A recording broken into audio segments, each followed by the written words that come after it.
Hey, what's new? I am Will U. Ryan, the fantasy philosopher. Today, I've got a solo show on tap for you. But before I jump in, I need to call out that Dynasty in 30 is a Fantasy Now Plus show brought to you courtesy of Finn's Talk Sports Network. You can catch me live each Saturday at Fantasy Now Plus on the YouTube channel or on FTSN Extra, and also on those Twitch channels. Be sure to check out all of the other content we've got available. We've got written content across various fantasy football formats. It can be found on fantasynowplus.com. The site also has our weekly rankings, game picks, much, much more. You can check out the rest of the weekly shows that are available throughout the week. Tomorrow morning, we've got our last minute fantasy football advice. Mondays, the latest episode of Cold Brews and Hot Takes. Tuesday, you can find the Priority Waiver Show. Wednesday, we've got our two-a-days. It's going to be our start-sit showdown during the day and fantasy rankings report in the evening. Thursday's focused on the DFS slate with Get Tilted. And Friday, well, we've got a surprise coming up on Fridays, so stay tuned. We'll be right back with Dynasty in 30.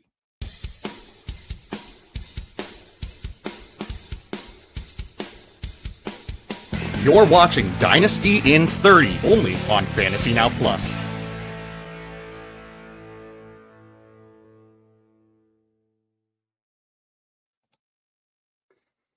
All right, guys, now that we are back and ready to go, very important topic for today, roster reality check. We all go into the season, we've got our plans, we've got our roster construction all figured out, and then week one hits, and what do we do from there? So now that we're about halfway into the season, we know we've got the fantasy playoffs coming up soon. It is very important to make sure that you have a plan, you know what you're doing with your roster. If for some reason it is tricky, that's what I'm here for today. All right, so we've got our roster reality check. I'm going to go through a handful of my rosters here, basically just looking at them, looking at the situations, and talking through my thought process of, am I going to try and make some moves to compete? Do I need to start selling off points to drop my max points for in order to get better draft picks for next year? Kind of all of these potential situations. It gets confusing, so let's go ahead and jump right in.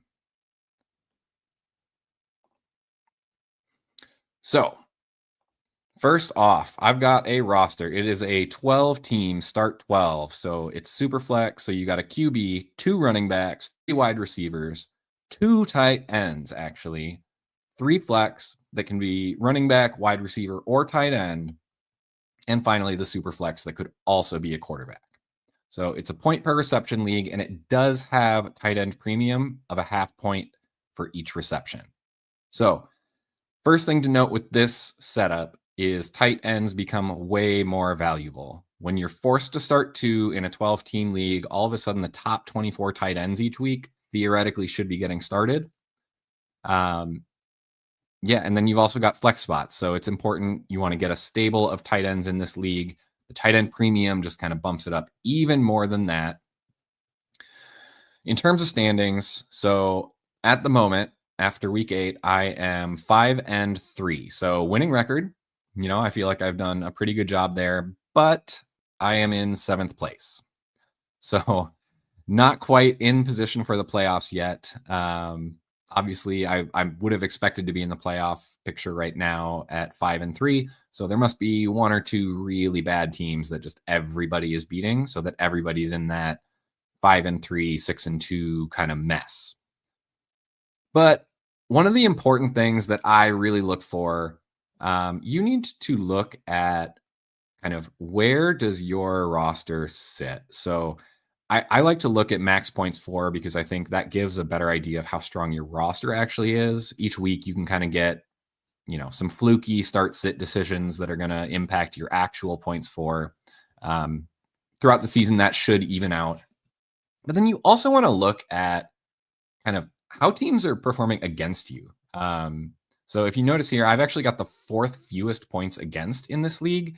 So I've actually had a pretty easy schedule so far in terms of fantasy football matchups, which kind of explains the 5-3 matchup in terms of, I'm 8th in max points for, but I've only faced the schedule with the 4th fewest points against. So I think that kind of explains why the record looks a little bit better than it maybe is. The other thing to keep in mind is future draft picks. So here I have actually already traded away my 1st round pick for 2026. So I don't have that. So tanking is going to make this really, really difficult because it's not actually helping me with a 1st round pick. And that's going to be a big consideration for me. If there are leagues where I don't have my 1st round pick, you may call it petty.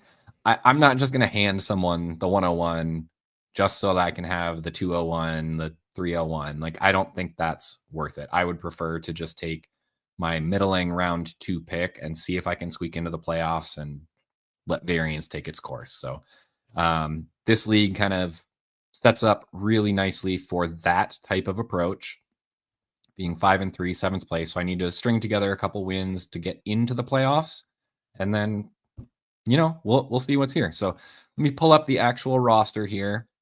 I know this is a little bit small, but in terms of quarterbacks, remember this is a super flex league. So I've got Tua, who has looked brutal, but has put together some pretty useful weeks. Brock Purdy's been hurt. I think that's, part of the reason that my team hasn't been better. I was kind of expecting Purdy to be one of my mainstays. JJ McCarthy, again, hurt. Geno Smith has not lived up to expectations. So I think that right there kind of shows you a lot of why this team is underperforming compared to what I would have expected. Hence why I probably have traded away my 1st heading into the year. Running backs, as I look at this is a little bit brutal. I've got Derrick Henry, which should be a great mainstay for a running back 1. The Ravens have a great schedule the rest of the way. So I fully expect Derrick Henry to be kind of a top 5 or 6 running back option the rest of the way. He's going to be a staple of my lineup, So right now we've got Ray Davis is the 2nd running back starting here, which I am not thrilled about this week. It just kind of is what it is. If you look over here on my bench, I don't have a lot of other options. My running back 2 would be Breece Hall. He's on bye, so that's kind of why we've got Ray Davis in here. I frankly probably would have started Justice Hill, but they played on Thursday, and I did not know that DeAndre Swift was going to be out. So I had previously had DeAndre Swift in, had to take him out when he was ruled out yesterday. So running backs week here.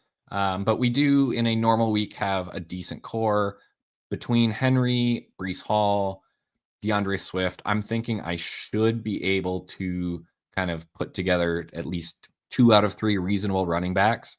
And then my hope is that I'm going to be able to make that up at wide receiver. So, it's not the best situation at running back. My quarterbacks have been hurt. I do have a winning record here, but that's why I think I'm going to really try and push here. So if we look at receiver, I actually really like my receiving core here. So I've got Justin Jefferson, obviously one of the top wide receivers in the game. I've got Drake London. Nico Collins has disappointed so far, but I think Houston I think they're starting to gel, starting to put it together. We're seeing some of their players really pop. We even saw some of the young guys get involved when Nico was out with a concussion. Kirk was out with his hamstring. Both of their starting receivers are back this week. So I'm kind of expecting to see that group just kind of gel. So I'm really hoping between Jefferson, Drake London, Nico Collins, that's going to be kind of my main 3 wide receivers for this push. I then have Zay Flowers, who got off to an awesome start this year. Again, Baltimore has a very easy schedule. So Zay Flowers he's a dark horse to kind of put up low end wide receiver 1, like up down to like mid-tier wide receiver 2 numbers, I think. Moving forward, I think he's undervalued at the moment. If you have a contending team, he's one of the guys I would go out and get because 1, he's young. 2, even though he popped right away, he has not really done all that much since the first couple weeks there. And part of that, Lamar Jackson was out. So we just got Lamar Jackson back. He put up a 5 for 5, 64 yards. Reasonable. But that was not a situation. We were not expecting them to throw the ball all over the field against whatever team the Dolphins have been rolling out there, right? I mean, this was supposed to be a Derrick Henry game. He got 19 carries for 119 yards. I think bigger things are in store for Zay Flowers. And then I'm pretty sure that DK Metcalf is actually where my first went. I think I got DK Metcalf and another piece for my first. It's really in the passing game. I mean, it's DK Metcalf at wide receiver. Calvin Austin's been in and out of the lineup, but I don't think anyone thinks that Aaron Rodgers is going to rely on him all that much. So after DK Metcalf, it's been the tight ends in Pittsburgh. It's been the running backs in Pittsburgh. I think we're going to see DK Metcalf get fed for a few games in there. So, I'm thinking this is really where the strength of my lineup is going to be in this wide receiver room. What I'm probably going to try and do, I'm looking at this. I've got TJ Hawkinson, Hunter Henry as tight ends. What else? Ben Sinnott. I mean, man, he's like my all-time what if at tight end. He's one of the better prospects that just has not done anything at all yet. Tyler Higbee is still starting, but I don't really want to play him all that much. And then we've got Taysom Hill down in New Orleans. Like, geez, he used to be so good in that role. That injury last year was rough. Don't really have much else for tight end. So legitimately, I've got Joe Burrow here on IR. If I'm going to look to compete, I'm probably going to end up trading Joe Burrow here. I'm just going to use him as trade bait. I think enough people are seeing what Jamar Chase can do with Joe Flacco at the helm. And it's like, when Burrow comes back, we know what they're going to be able to do. So I fully expect this week, next week, before the trade deadline, I'm going to be moving Joe Burrow. I want to see what happens at the trade deadline with Jacoby Myers, Breece Hall. All of those guys are in these rumors, and I think their situations could change a lot. So I'm going to be looking to jump on any immediate value spikes, because that's really where you can take advantage. Is people get nervous about good players getting additional competition, and like at wide receiver, especially like for Jacoby Myers, teams that, or I should say wide receivers that move to different teams just don't tend to produce well in the NFL that season. It usually takes a year. They got to get the system down. They need to get the timing down with their quarterback. You just can't rely on those guys. So I'm going to be watching for that, see kind of what buy opportunities there may be for the guys who are already on the team that maybe acquires Jacoby Myers. I know he's been rumored quite a bit out there. But yeah, Joe Burrow's a good trade piece. I've got some rookies here, Jalen Noel, Torrey Horton. Neither of these guys are really helping me this year. So definitely I'm going to be looking at moving them as well. If I can avoid it, that'd be great, just because they're on my taxi. I don't want to lose the roster spot, but I mean, if we look back, we've already given my first, we have 3 seconds. So only one of those is mine. So I'm not going to tank here. I'm going to go for it, try and get back into the playoffs, and see what we can do when we get matched up. We aren't going to get a bye in this league, but that's okay. So we do have a question here. So is Jacoby Brissett a start now? You've got Stroud. I mean, I like Jacoby Brissett. We've seen what that roster can do. My big concern with Stroud is I don't know how much time he's going to have this week. That offensive line has been really banged up. Yeah, I think I would roll with Brissett just because that offensive environment should be awesome against Dallas. That's where I'm going. I would rather play Brissett than Stroud this week. All right, let's move on to roster number 2. So as we look here, again, we're going to look at kind of what the setup is. So it's a 12-team start 11, not quite as deep as the previous league, but it is super flex. So we're looking at trying to start 2 QBs, 2 running backs, 3 wide receivers, 1 tight end. Remember last roster was 2 tight end and then 3 flexes. It is a PPR league. It is a tight end premium league with a half point per reception for tight ends. Again, I'm 5-3. This time I'm actually in 7th place. And then 8th for max points for, and again, 4th fewest points against. This time I do have all of my picks and then a couple extra thirds. So that's going to be kind of the big difference between this roster and the first roster.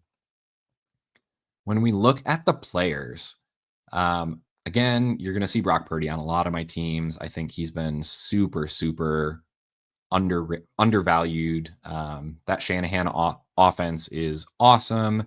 He got his extension. Like, he's no longer just free on his rookie contract for San Francisco. They paid him. Same thing with Trevor Lawrence. Like, I know he has looked absolutely brutal this year at times. Do yourself a favor and go look at where he ranks this year. Trevor Lawrence, I think he's actually like borderline a QB1. So don't worry too much about what they look like. Just worry about what stats they're putting up. Even if the team is bad, like Trevor Lawrence has been getting it done, even if it's in garbage time. I know Travis Hunter caught the long touchdown right towards the end last time we saw them. It really has not been as bad as you think. I do like to have some backup QBs. I did end up with Mac Jones here. And really that was to cover for Brock Purdy. Worked out decently. So every time that Purdy hasn't been playing, I just plug in Jones. This week, it looks like it'll be Jones again. Running back. Again, we've got Derrick Henry. Tyjae Spears, I think, is one of the targets that you should be looking to get now. Tony Pollard has been okay, but that Titans team is just rough. They're going to be behind in a lot of games, and in those game scripts, when they're behind, Tyjae Spears is their passing down back. So if they ever get down early, Pollard is not going to get much playing time at all. It's going to be Tyjae Spears. I absolutely love Tyjae Spears, the player. He's super elusive. He's just been really unlucky with injuries. Like, I legit think that Spears may be a better player than Pollard. We just haven't had a chance to see enough of Spears yet. So keep an eye on Spears. Other running backs, I'm waiting for Trey Benson to get back. I think Trey Benson is one of those guys you should be going out to get on every team. Last week, we talked about last man standing situations. Trey Benson only is going to have to compete with James Conner coming off of that injury. Everybody else on the roster is set to be a free agent next year. So my guess is when Trey Benson comes back, and we're hearing rumblings that's going to be soon, he should get plugged in and get basically the entire early down role. He will be the main running back. I think they'll still have either Demercado or Michael Carter stay in that passing down back role. We aren't expecting to get a bell cow role out of Trey Benson where he's a 3 down back, but we don't need that. This Arizona rushing game, it's really, really valuable. Like, we've seen what James Conner's been able to put up. I don't see why Trey Benson can't do pretty much that exact same thing once he's healthy and back. Do have Quinshon Judkins, another high volume guy, not getting used in the passing game, but exciting rookie. I'm willing to rely on him in most matchups. Breece Hall, again, another guy who I think people have been down on due to injuries. He's back, folks. He looks good. He put up 100-something yards, or maybe 90-something yards last week. They're on the bye this week, so he gets another week to rest up and be healthy for the stretch run. They're looking at potentially trading him. If anyone trades for Breece Hall, there is no reason to trade for Breece Hall as an NFL team unless you're going to feed him in your running game.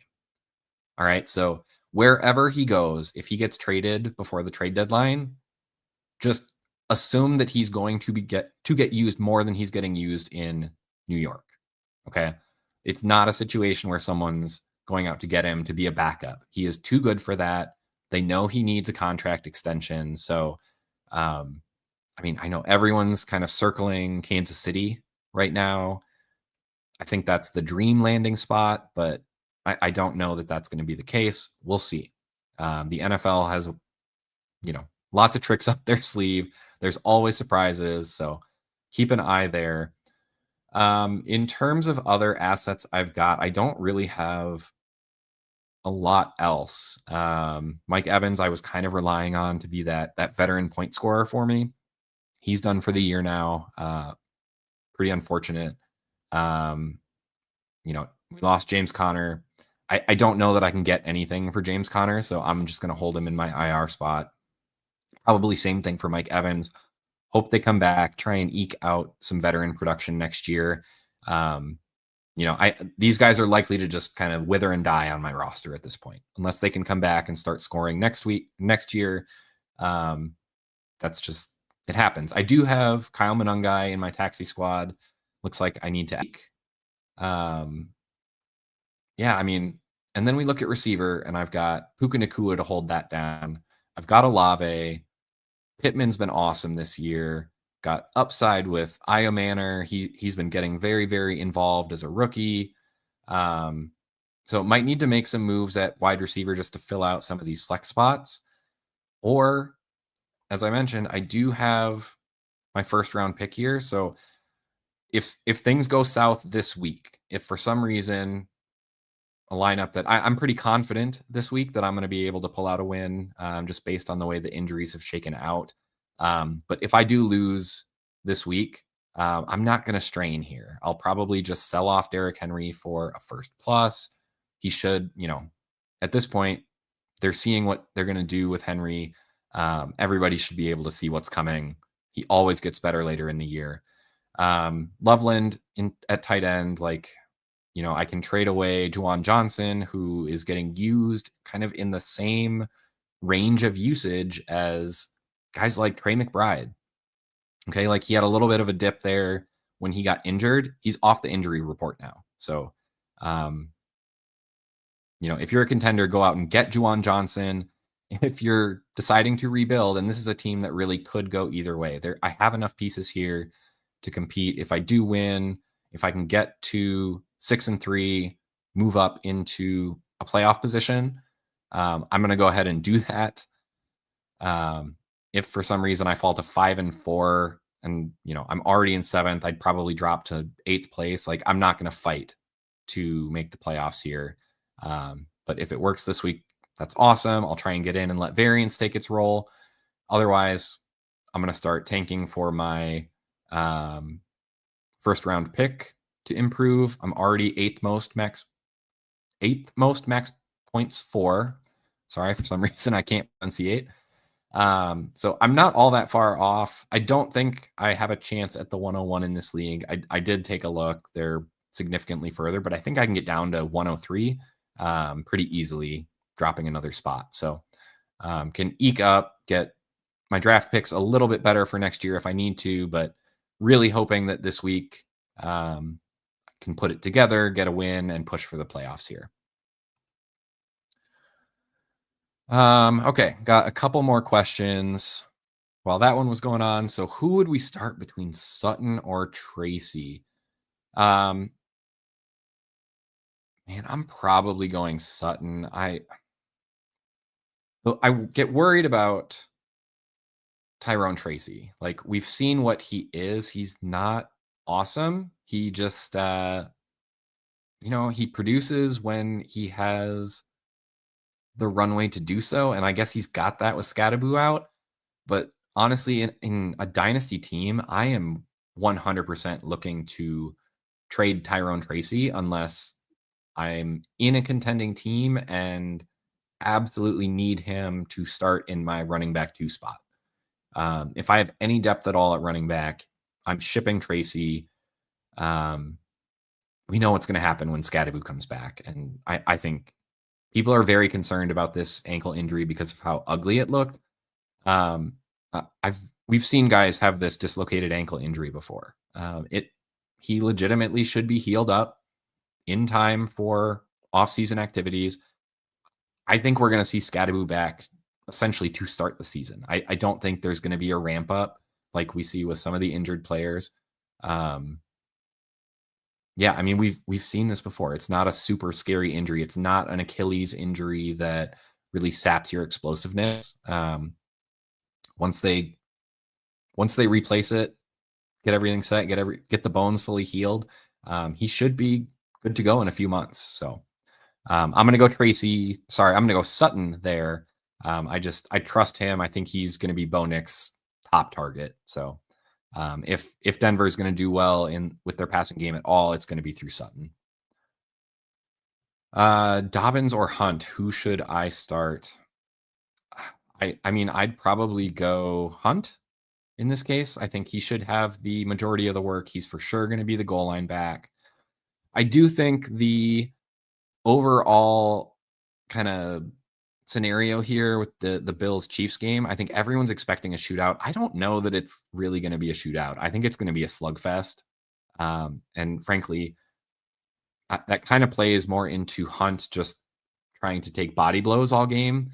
You're not looking for Hunt to break big explosive runs. That's not who he is anymore.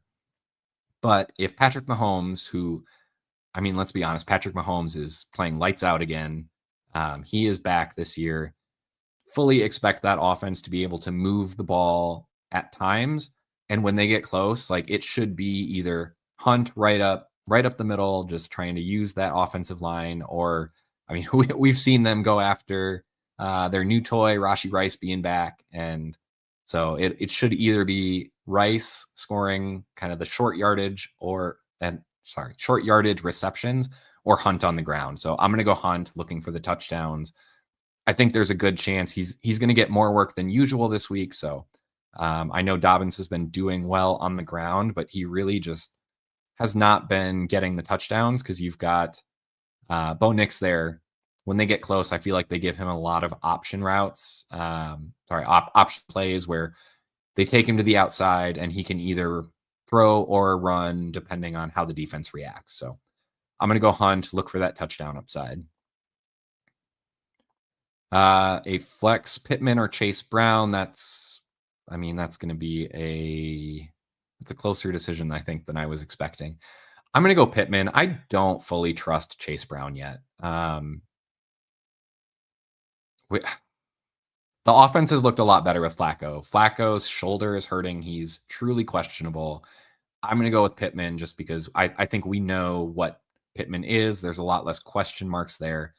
And Pittman's been balling out. So I'm going to hedge the risk with Chase Brown and go Pittman. Jamie, how you doing? I see you're in the chat.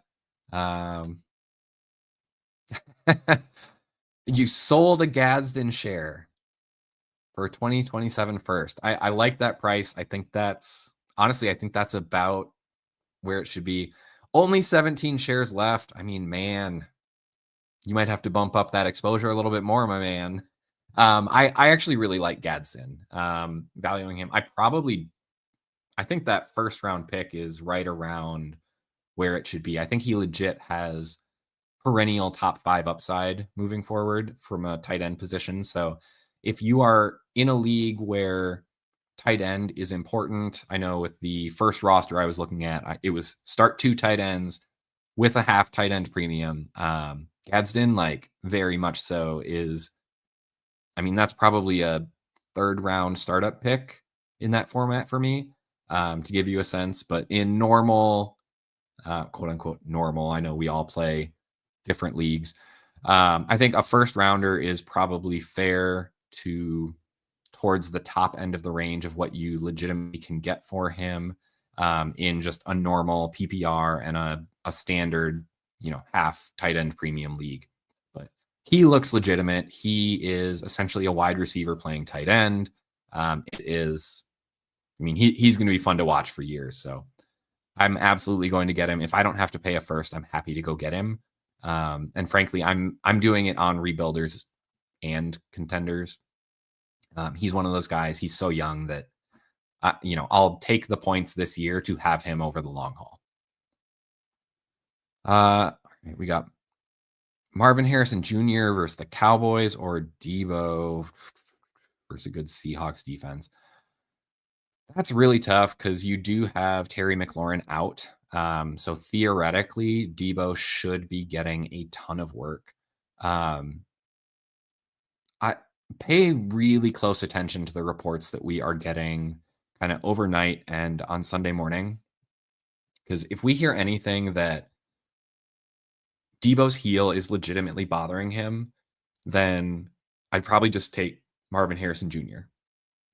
I don't want to mess with Debo aggravating whatever. Like I think I'm seeing it's a heel bruise if I remember right. He was not very involved last week. Like I'm concerned there. I'm not that worried about Jaden Daniels. That's actually not the concern here. It's just going to be that Seahawks defense and Debo not being 100%. I think they're in a situation where even if he's not 100%, they might roll him out there as a decoy. So I'd probably just roll with Marvin Harrison Jr. and hope for a scoring bonanza there. Hope he can cash in on some of the touchdowns because it has been a great matchup for wide receivers against the Cowboys. All right, got one more before we really get going. Ferguson or Gadsden?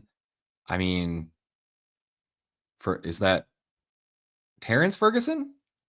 Because I'm taking Gadsden on every single day, every day, twice on Sundays. Yeah, that's not even close for me. Yeah, play Gadsden when you have him. He's super involved right now. Just enjoy the ride. It's going to be a fun one. So, Cowboys Ferguson. That makes way more sense. I don't know why I wasn't thinking that. So let's go back to this. Jake Ferguson or Gadsden. I'm taking Jake Ferguson this week. I think he is going to be a dump off option. I think the Cardinals are going to have to kind of sit safeties back against CeeDee Lamb and George Pickens. I think Dak's just going to, take a few shots deep to CeeDee Lamb and Pickens, but I think for the most part, it's going to be the underneath stuff with Ferguson. I think you might see Kevontae Turpin get a little bit more usage this week. So keep an eye out for that if you're like desperate for a flex play. I do know I've got Kevontae Turpin higher than consensus. Not that I'm expecting all that much for him, but again, deep league, if you're desperate, I know there's a ton of injuries out there. You could do worse than Kevontae Turpin. So last roster I want to look at, third one here. It's another 12 team, start 11. Same setup as the last one with quarterback, 2 running backs, 3 wide receivers, a tight end, 3 flex, and a super flex. This is just a point per reception, no tight end premium. So we're kind of going to be backing off of tight ends in terms of importance a little bit. Again, another about 500 team. So this is one that when you've got your records like this, the first 2 that I was looking at, I'm actually above 500 in both leagues.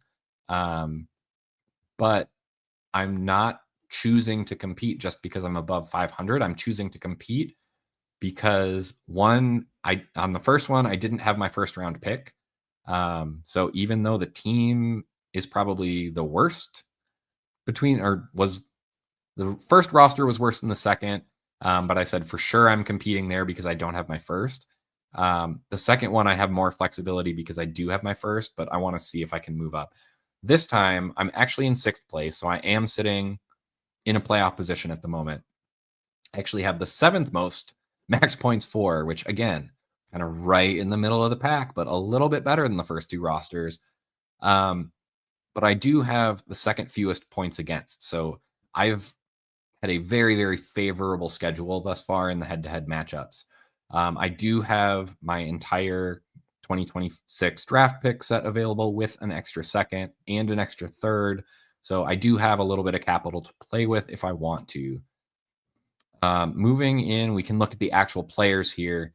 First things first, Drake May, absolute stud. He's going to be fun to watch. If you can buy at anywhere near his cost coming into the year, absolutely do that. He should probably be one of our top quarterback targets. He looks legit. He's young. He has the rushing upside. Like, he's one of the true Konami code quarterbacks. Like, he's going to be in that top 4 or 5 discussion very, very, very soon. Do have CJ Stroud. I kind of mentioned, I think I think that Houston offense is starting to figure it out. I think Stroud's going to be relied on quite a bit because I don't think they have all that much of a running game. I think we're seeing Nick Chubb really just doesn't have a lot of pop anymore. Woody Marks is a good player, but he is a pass catcher. He's going to be that long down and distance back situation. And I mean, frankly, we've seen him try and run up the middle, and Woody Marks is not a between the tackles runner. It's not his game. So I think a lot of times they're going to end up just dropping Stroud back and throwing 40 plus times a game. Other quarterbacks, yeah, not much. Garoppolo, Wentz, Burrow's on IR. So I'll be probably dropping Wentz, adding our waivers are pretty thin. So at this point, I guess I'm holding Wentz until something pops up on the waivers.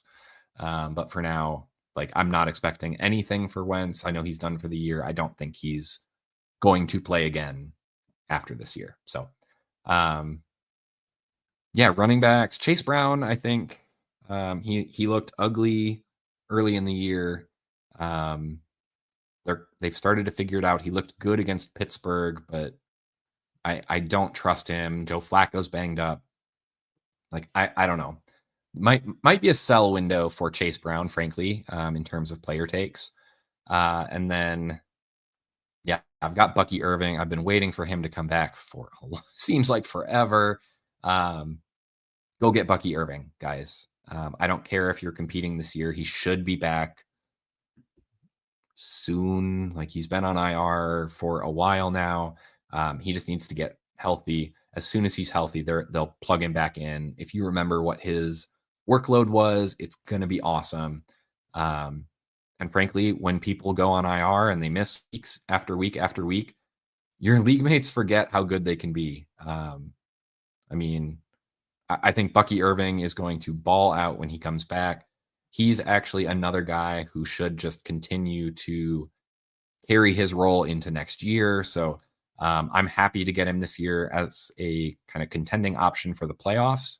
I'm happy to get him as a rebuilder for next year because he is not back yet. So essentially, you're not getting any points on your rebuilder. Yeah, I don't have a ton else at running back. Rashard Smith, I'm monitoring. I want to see what they use him for this week. Maybe he pops and I can pop him off my taxi and use him if I decide to push for it here. Wide receiver, Brian Thomas has been disappointing. T. Higgins has been disappointing. Pittman's been really good, so happy there. Calvin Ridley, I mean, I don't know what to say about him. I was just wrong on Calvin Ridley. I thought he was going to have a great year, and he has not. Jalen Coker is just back from injury recently, hasn't really gotten going yet. Luther Burden has been injured and just really hasn't gotten going as a rookie. Travis Hunter. That one hurts. I was really excited to see second half Travis Hunter. So hopefully he is fully healthy by the end of his 4-game IR stint and they can just bring him right back. But man, I think I'm really sad about Travis Hunter. I have nothing else to say about it. He finally got used because Brian Thomas Jr. got banged up in the last game. They saw what he can do. They're understanding that he is just a yards after catch maniac. Like they're figuring out how to use him. I think he was going to be really dangerous.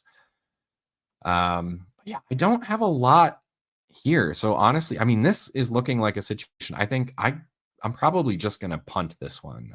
I don't know that I'm even going to push.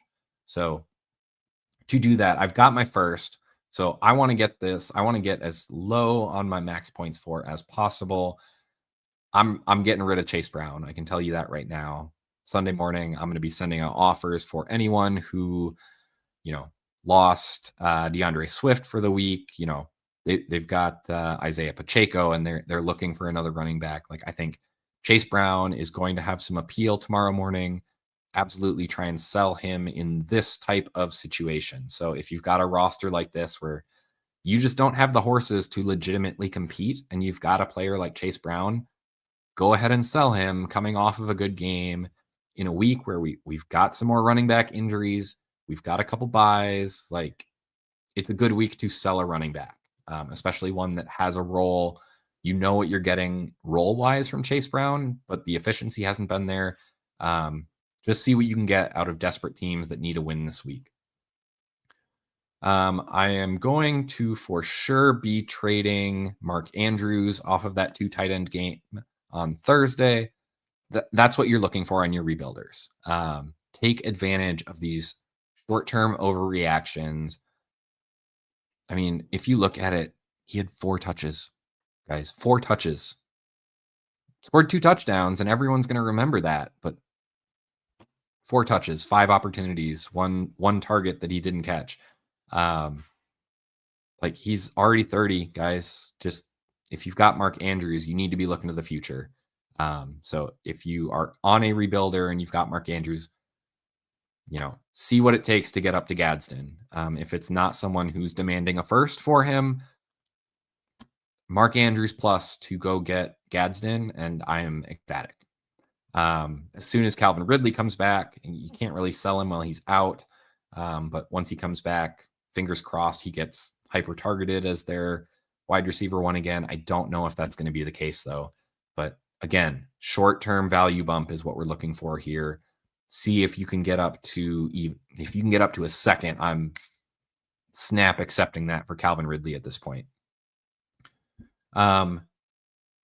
If you do decide to go down this path like I'm going to here, I am absolutely going to be sending out feelers for Neighbors. He is the top rebuilder target out there. All of these injured stars are who you want to go get. The guys that aren't going to get you points, but they're going to be back next year, and offenses get built around them. So Burrow, Neighbors, trying to think who else. O'Marion Hampton, like apparently he's still in the walking boot. Like, go get him. Trey Benson's not back yet. Bucky Irving's not back yet. Travis Hunter just went on IR. Like, you can be skeptical about Travis Hunter, but his value is going to drop too. So I think you can get a deal on someone like Travis Hunter to see what that role is coming back off the injury. So that, I think, is going to wrap it up in terms of my roster reviews. Definitely going to be punting here, but those are the types of deals we're looking to make. We want to get rid of our aging assets. Frankly, if you've got players like Thomas and Higgins that are underperforming, if you're rebuilding, are they really hurting you to keep them? I think their value goes up into next year. So I don't think it's going to go up all that much this year. I don't think they're going to score a ton of points this year. Cincinnati, Higgins is definitely a second thought behind Chase. Not that he's not involved, but it's been not what we came to expect from T. Higgins. I think once Burrow comes back, you'll see T. Higgins right back to that 1B situation with Chase. Brian Thomas, I think he's playing through an injury. He had one of the greatest rookie seasons we've seen. I'm not that worried long-term about Brian Thomas. I think it's a new offense. He's playing injured. That it's just not clicking with Trevor Lawrence right now, and that's fine on a rebuilder. You don't want him to score. Pittman, I mean, he looks good. I would consider selling Pittman because I don't know that his value is really going to go up anymore. And he is putting points on the board. So he's someone I'd look at maybe getting out of.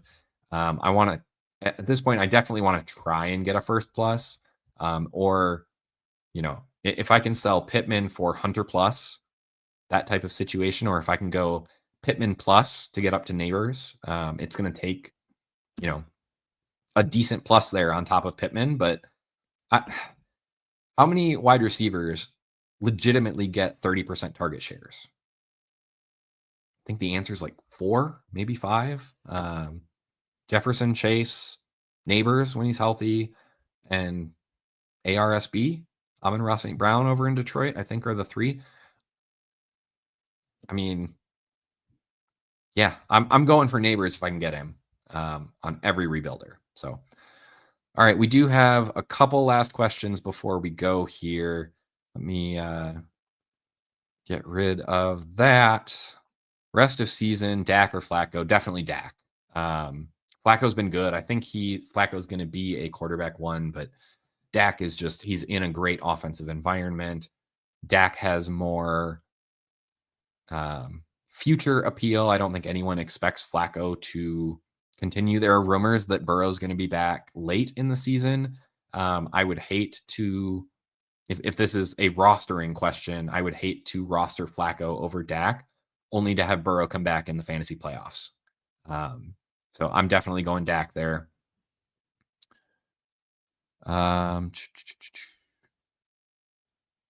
Jamie, stop it, man. Just stop it. I'm going to get I'm literally going to have to get like a green filter. Gadsden off waivers. That's awesome, my man. Congratulations. That is, off of the taxi. I see the next one now. It is the taxis. But still, that's the found money situation. I mean, I think we were paying a 3rd round pick, maybe even a 4th round pick for Gadsden in draft season. So count your winnings. That's the goal. That is living the dream right there.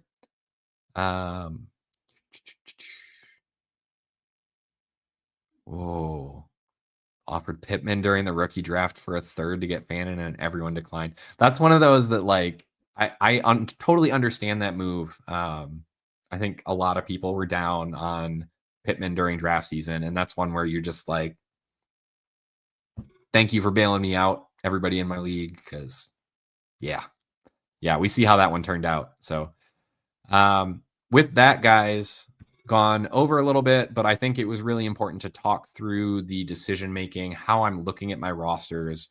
I hope everyone has a chance to go through and do that. It's something you should be doing pretty much every week now along the way, because sometimes all it takes is 1 week of injuries and your roster looks a whole lot different. So until you hit your league's trade deadline, be making these decisions. So if you can get good value, if you've decided you're going to rebuild, if you can get good value, get those points off your team as quick as you can, but get what you can in terms of value out of them. We're not necessarily just kicking guys to the curb just to get rid of them. You want to make sure you're not hurting your overall roster value.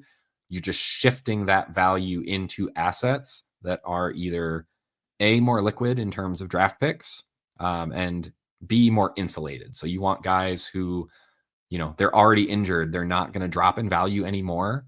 Right now, if you've got players who are not injured, think, what is their value going to be if they get injured? Right? You immediately see that drop in value.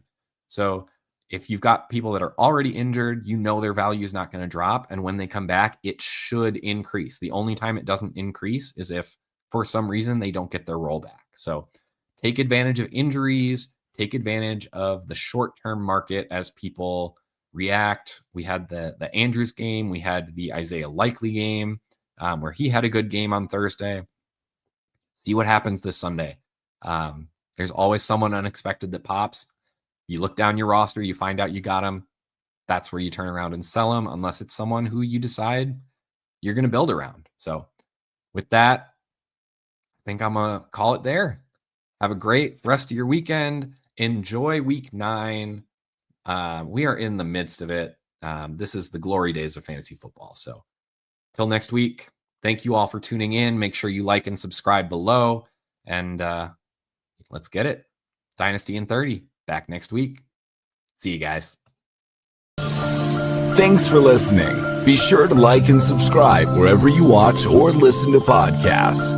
We'll be back next week for more ways to win your league.